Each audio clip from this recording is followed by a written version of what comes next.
Aan die dag toe jy jou eerste tree gegee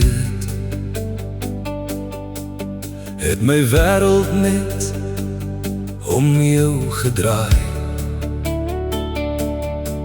Ek het geweet die tyd sou eendag aanbreek, dat iemand anders jou hart sou kry. Elke pa weet die dag gaan kom, maar dit maak dit nooit maklik nie.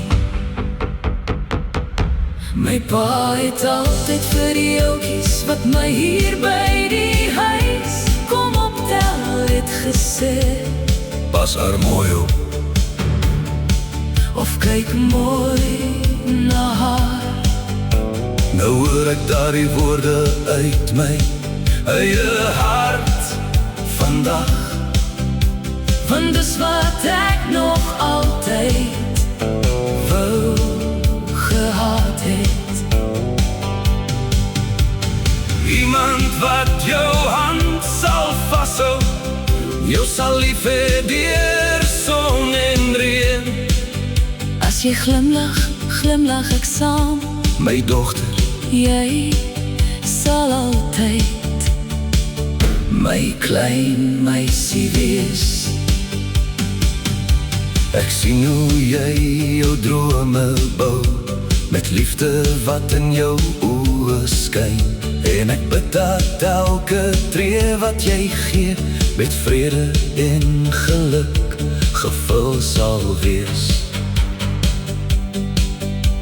Ek hoef jou nie meer vas te hou nie, want jy het geleer om sterk te staan.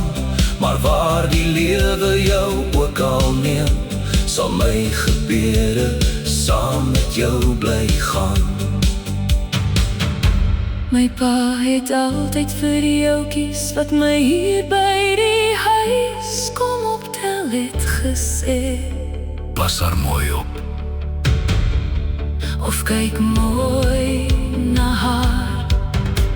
Vandag verstaan ek presies wat hy bedoel het, want dis wat ek nog altyd wou gehad het.